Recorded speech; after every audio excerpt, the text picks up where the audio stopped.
Assalamualaikum warahmatullahi wabarakatuh.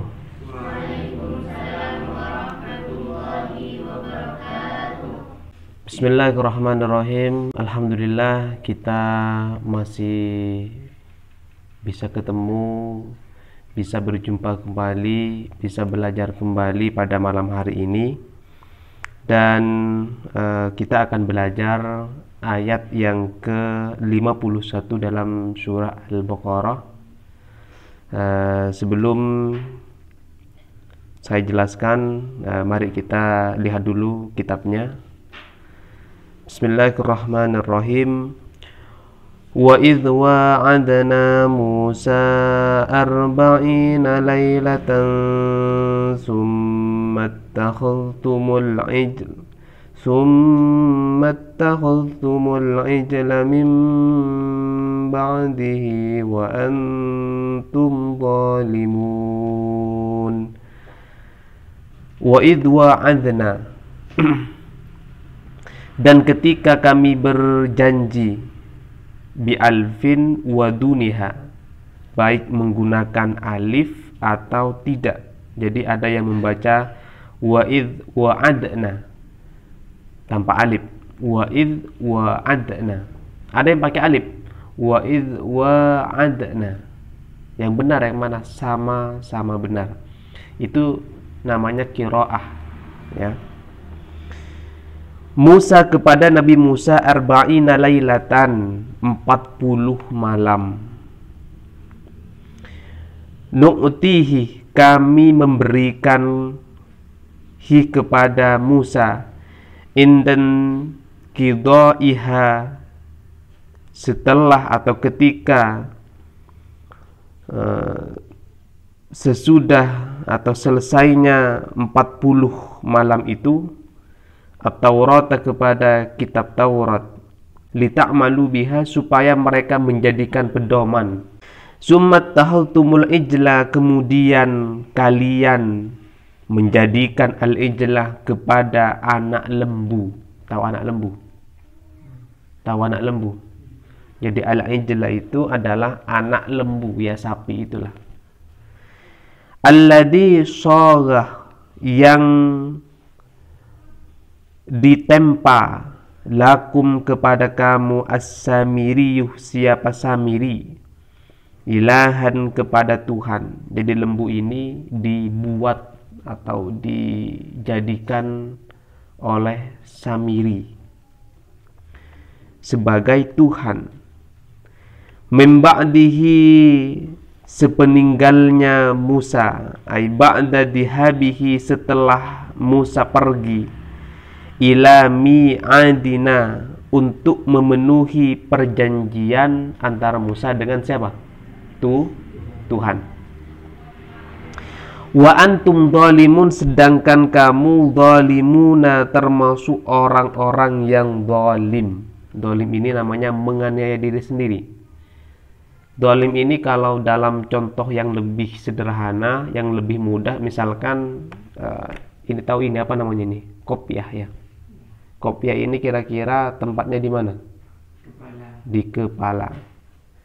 Kalau apa namanya itu? Celana pendek itu tempatnya di mana? Ya, di bawah gitu, ya. Nggak usah disebutin terlalu jelas.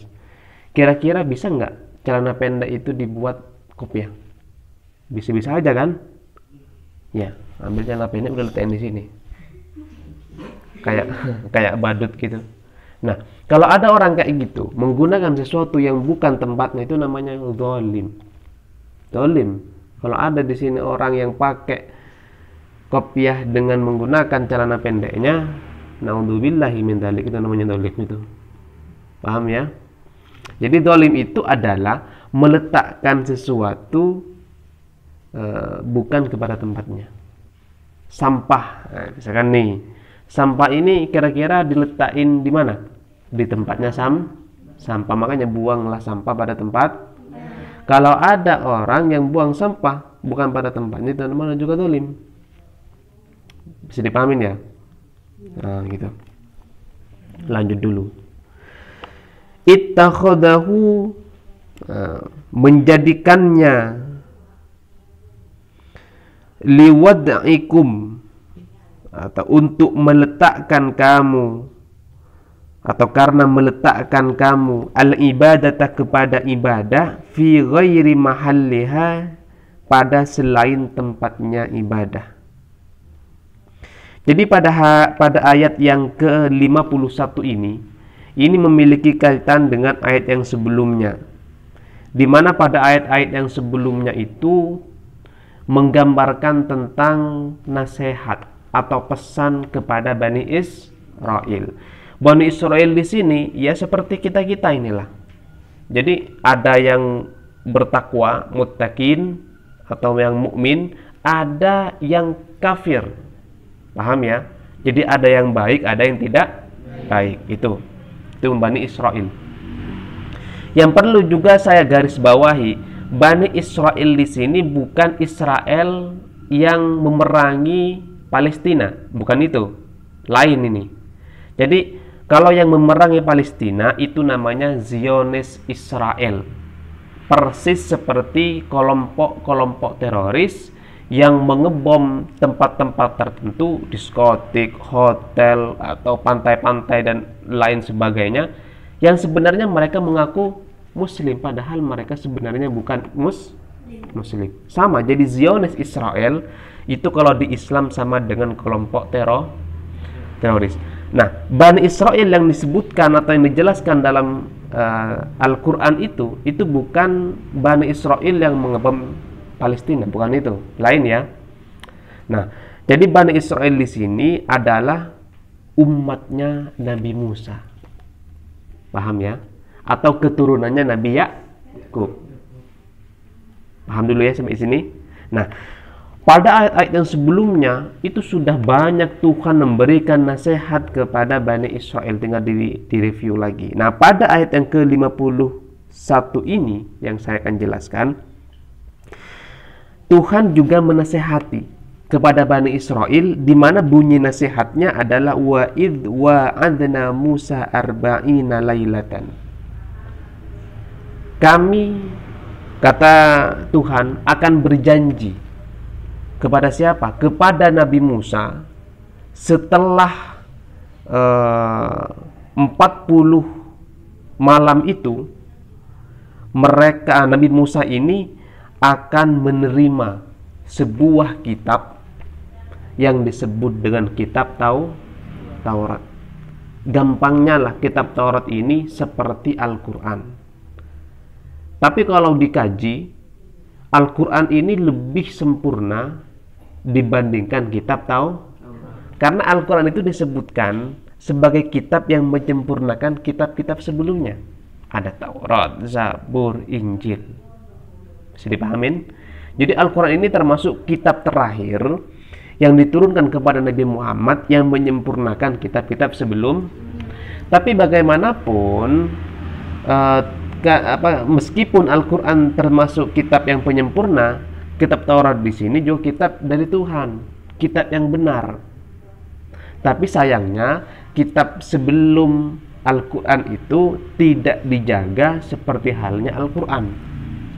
Makanya sampai sekarang kitab Taurat, kitab Zabur, kitab Injil itu nggak ada udah ditarik oleh Tuhan.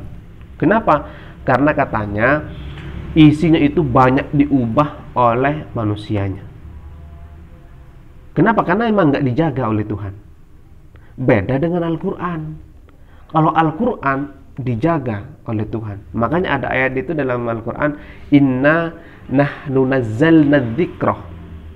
Kami, kata Tuhan, yang menurunkan Al-Quran ini. Wa inna lahu lahafidun. Dan kami juga yang akan menjaganya. Makanya Al-Quran itu sampai sekarang tidak ada yang berani, bahkan tidak ada yang berhasil merubah. Ada itu pada tahun-tahun yang sebelumnya, pada tahun-tahun yang lalu, seseorang yang mau mengubah Al-Quran. Tapi ketahuan. Sudah diubah itu sebagian, ketahuan. Makanya sampai sekarang ini Al-Quran yang kita baca itu persis seperti Al-Quran yang diturunkan kepada Nabi Muhammad SAW. Nah, gitu. Itulah mukjizatan atau keistimewaan Al-Quran. Jadi kalau ada yang nanya, apa mukjizat Nabi Muhammad yang sampai sekarang masih kita rasakan, masih kita lihat, yaitu Al-Quran. Kita harus bersyukur. Kalau tidak ada Al-Quran, maka tidak bakal kita itu menjadi orang yang benar. Kita ini persis seperti binatang, nggak ada bedanya. Nggak ada bedanya. Kalau nggak ada Al-Quran, buat apa? Kita mau belajar dari siapa? Nggak ada, nggak bisa. Jadi yang bisa mengantarkan kita kepada jalan kebenaran adalah Al-Quran. Paham ya? Nah, makanya di sini sebelum Al-Quran datang, pada masanya Nabi Musa ini diutus, Nabi Musa ini dituruni sebuah kitab, yaitu kitab Taurat, yang dijadikan pedoman. Dijadikan pedoman bagi siapa? Bagi umatnya Nabi Musa. Nah, gitu. Sayangnya setelah Nabi Musa itu meninggalkan umatnya, meninggalkan di sini maksudnya Nabi Musa di sini menyepi. Jadi sebelum Nabi Musa itu menerima Taurat, Nabi Musa ini menyepi dulu selama berapa? 40 malam atau 40 hari. Menyepi dulu. Itu menunjukkan bahwa hasil itu harus ada usaha. Jangankan kita, Nabi Musa yang sudah nabi, ulil azmi. Ulil azmi di sini nabi yang paling baik dibandingkan nabi-nabi yang lain. Ini tidak segampang minta kepada Tuhan, saya pengen kitab Taurat. Cening, nggak bisa. Nggak langsung di SMS oleh Tuhan. Chat, nggak bisa, nggak gitu. Jadi itu ada prosesnya. Artinya, kalau kita mau menggapai sesuatu, maka harus melalui proses yang sungguh-sungguh. Sampean pengen pasangan yang diidam-idamkan, nggak bisa. Langsung pergi I love you, will you marry me, nggak bisa. Harus buktikan terlebih dahulu. Cinta itu butuh bukti, bro, gitu katanya. Sama Nabi Musa untuk menerima kitab Taurat itu harus melalui 40 hari, arba'ina lailatan, 40 malam atau hari. Bayangkan itu lama banget, nyepi dulu. Nah, ketika Nabi Musa ini menyepi atau apa istilahnya, bermunajat kepada Tuhan, umatnya Nabi Musa yang pada waktu itu ikut Nabi Musa pindah kepada siapa? Samiri. Samiri ini ngajak, mana kiainya sampean itu? Nah, sekarang kurang lebih begitu. Wah, ini lagi nyepi. Udahlah, buat apa sampean mau ikut Musa itu? Ikut aku aja gitu. Terus gimana? Kata umatnya Nabi Musa itu, ya kamu tinggal nyembah Tuhan yang saya buat. Apa itu? Al-Ijlah, yaitu anaknya lembu alias sapi. Jadi itu suruh nyembah sapi. Samiri ini pintar kan, jadi itu benar-benar bisa mencuci otaknya umatnya Nabi Musa. Akhirnya mereka ikut siapa? Ikut Samiri. Sehingga kemudian mereka menyembah Tuhan yang dibuat oleh Samiri itu. Makanya ini disebut di sini wa antum dhalimun. Jadi orang-orang atau umatnya Nabi Musa yang ikut Samiri itu diklaim oleh Tuhan sebagai orang yang zalim, sebagai orang yang menganiaya dirinya sendiri, atau sebagai orang yang meletakkan sesuatu bukan pada tempat. Karena mereka itu beribadah bukan pada tempatnya. Ibadah itu kira-kira kepada siapa? Allah. Masa umatnya Nabi Musa ini yang ikut Samiri beribadah kepada selain Allah? Kepada siapa? Kepada anak lembu. Itu. Orang dulu ini macam-macam gitu ya. Ada yang menyembah menyembah api. Ada yang menyembah patung. Jadi dulu itu ketika Nabi Muhammad mendatangi kota Mekah, pada zaman jahiliyah, ini Ka'bah ini, di pinggir Ka'bah ini dipenuhi dengan patung. Dipenuhi dengan patung. Kalau sekarang seperti masjid lah kurang lebih ya. Di pinggir masjid ini patung banyak ini. Ketika ditanya, buat apa ini ada patung? Buat disembah. Berarti ini namanya dolim.